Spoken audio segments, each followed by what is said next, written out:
Bonjour tout le monde, je vais vous parler d'Igral. Alors qu'est-ce qu'Igral? Igral en fait, donc c'est un site qui vous reverse une partie de l'argent que vous dépensez en achetant sur internet. C'est ce qu'on appelle le cashback. Et qui dirait non pour être remboursé? Je vous le demande. Je vous ai tout expliqué dans la vidéo que je vous mets à la fin de celle-ci et en barre d'informations. C'est un système gagnant-gagnant puisque vous n'avez rien à faire si ce n'est passer par Igral pour aller chez vos marchands favoris et c'est tout. C'est vraiment simple. Et si vous passez par mon lien pour vous inscrire au programme, vous aurez un petit bonus. Et attendez, c'est pas tout, vous pouvez vous aussi devenir parrain. Non, ça ne m'est pas réservé. Vous envoyez vous aussi votre lien à votre maman, à votre sœur, à votre chérie, enfin à qui vous voulez, et en faisant leurs achats comme ils le feraient d'habitude, non seulement ils gagneront eux aussi de l'argent en cashback, mais le plus beau, c'est que vous aussi. Et pour plus de simplicité, je vous conseille d'installer l'extension sur votre PC, comme ça vous n'aurez même plus à y penser. Vous aurez ce bandeau en haut qui vous indiquera que le site sur lequel vous êtes est partenaire d'Igral, et que si vous achetez sur celui-ci, eh bien vous bénéficierez d'un remboursement. Ici par exemple, si j'achète, j'aurai de l'argent qui me sera reversé. Ça marche sur plein de sites, alors assurez-vous que vous voyez le message cashback activé en vert. Les sites les plus connus pour nous qui fonctionnent sur Igral sont AliExpress, Butinet, Créavea, Le Géant des Beaux-Arts, etc. Je vous laisserai aller voir ça sur le site Igral. Essayez, vous verrez, c'est simple et c'est sans risque. Allez, je vous présente le matériel que je vais utiliser donc pour cette astuce Big Shot. Alors, ça tient beaucoup de place sur un bureau. Donc, il s'agit de 2 tapis de découpe. Alors, ceux-ci ils viennent de chez Action. Vous savez que je suis pas très fan de ces tapis de découpe, mais enfin, si effectivement ça peut fonctionner pour cette astuce, eh ben, c'est plutôt bien. Alors, le premier que je vous montre, c'est celui que j'utilise depuis déjà quelques temps.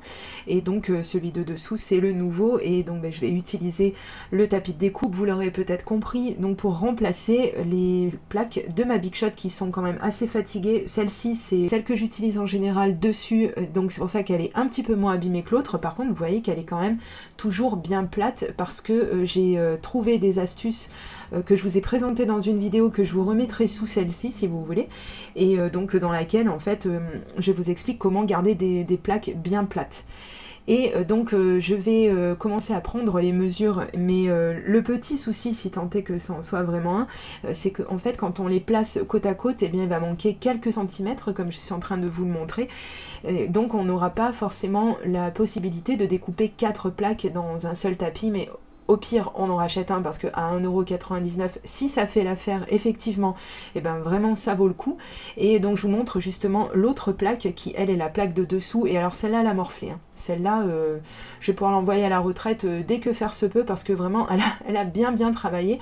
Le problème, c'est que en fait, ça finit par marquer le papier. Donc c'est pour ça qu'il est toujours mieux d'avoir quand même des plaques qui ne sont pas trop abîmées. Alors après, vous pouvez faire le choix soit de les inverser à chaque fois, pour pouvoir avoir des résultats qui soient uniformes sur vos 2 plaques, ou alors vous faites comme j'ai fait, c'est-à-dire en garder une qui soit un peu moins dans un étoi pitoyable que l'autre, que vous gardez toujours sur le dessus.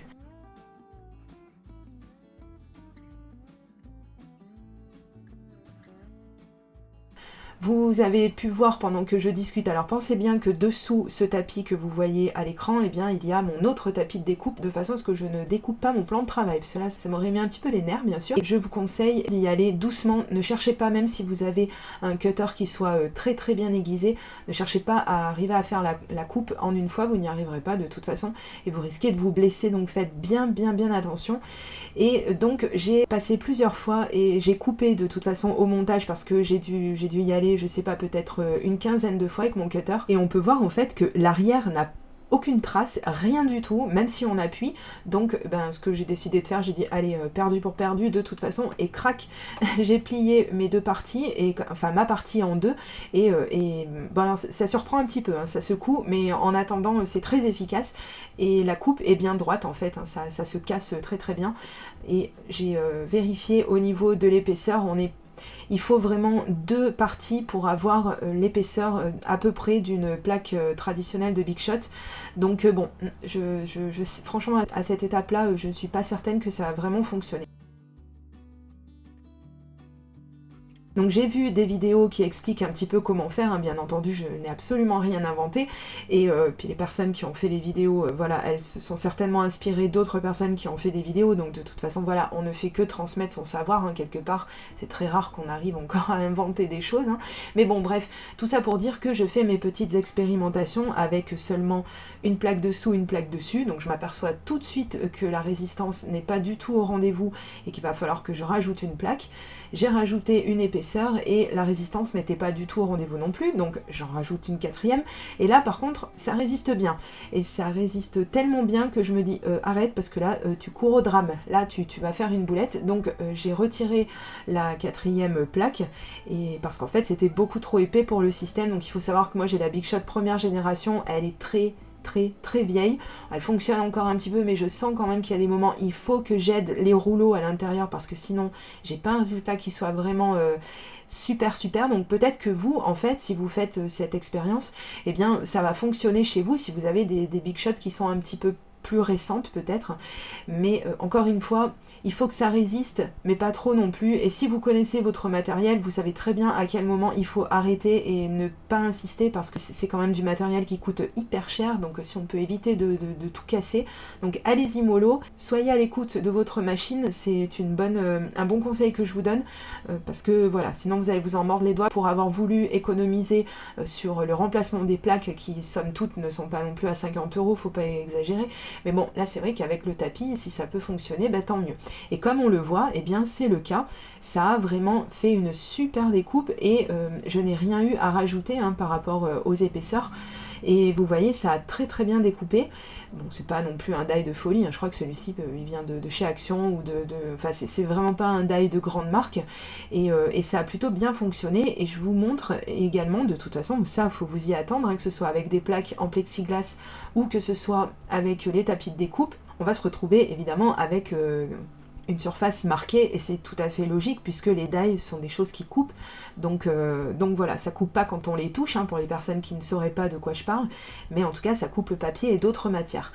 J'ai vu dans les vidéos effectivement, et comme c'est censé être un tapis auto-cicatrisant, en le chauffant, on peut arriver à enlever certains reliefs, alors c'est vrai, par contre peut-être que j'ai un peu trop chauffé, j'ai peut-être chauffé trop longtemps, ou j'ai approché un petit peu trop mon heat gun, j'ai réussi à le faire gondoler, donc ça m'étonne pas parce qu'il n'est pas vraiment très épais, et je pense qu'effectivement il n'est pas vraiment fait non plus pour qu'on vienne lui chauffer la tête, hein. Il a pas l'air de bien aimer. Par contre c'est vrai qu'on voit toujours les traces, visiblement elles sont là, par contre quand on passe le doigt, vraiment ça revient quand même dans à peu près son état d'origine.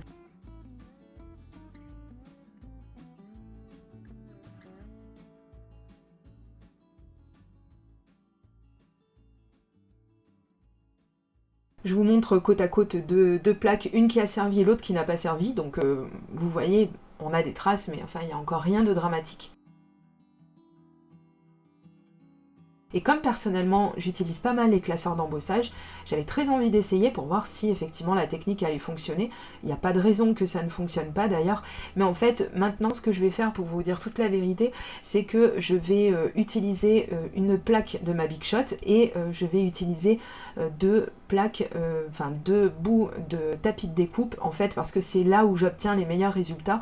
Et c'est vrai que là, même avec le classeur d'embossage, on voit que j'ai beaucoup de résistance. Alors je pense que là on est au max, il aurait pas fallu que j'ai un demi-millimètre de plus parce qu'on courait à la catastrophe, mais en attendant j'y suis allée mollo, et si vraiment j'avais été alertée de quoi que ce soit, j'aurais tout de suite arrêté, et je pense que ça va finir par se faire au bout d'un moment.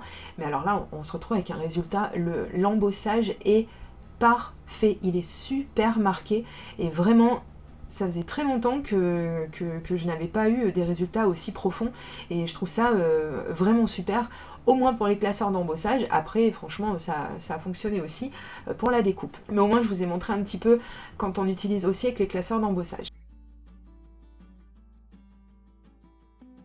Alors le verdict, eh bien écoutez, moi je pense que c'est une technique, une astuce qui fonctionne. C'est pas, franchement, je m'attendais vraiment à beaucoup mieux, alors peut-être que je m'y suis mal prise, ou peut-être comme je vous ai dit que ma Big Shot, étant donné qu'elle est très vieille, peut-être que c'est ça qui a fait que j'ai pas un résultat qui me fait grimper au rideau, vous voyez. Mais je suis quand même bien contente parce que je me dis que quand j'ai vraiment des papiers qui sont un petit peu fragiles, eh bien c'est toujours mieux d'avoir une surface qui n'a pas autant de marques que mes plaques principale de Big Shot, et comme ça en fait ça marque beaucoup moins le papier, donc c'est vraiment une astuce que je vais garder sous la main et évidemment que je m'en servirai. Voilà. Et bien écoutez, j'espère que cette vidéo aura pu vous aider. Si c'est le cas, n'hésitez pas à me le dire en commentaire et je vous remercie pour le petit pouce en l'air et je vous dis à très bientôt pour de prochaines vidéos créations. Gros bisous, bye bye.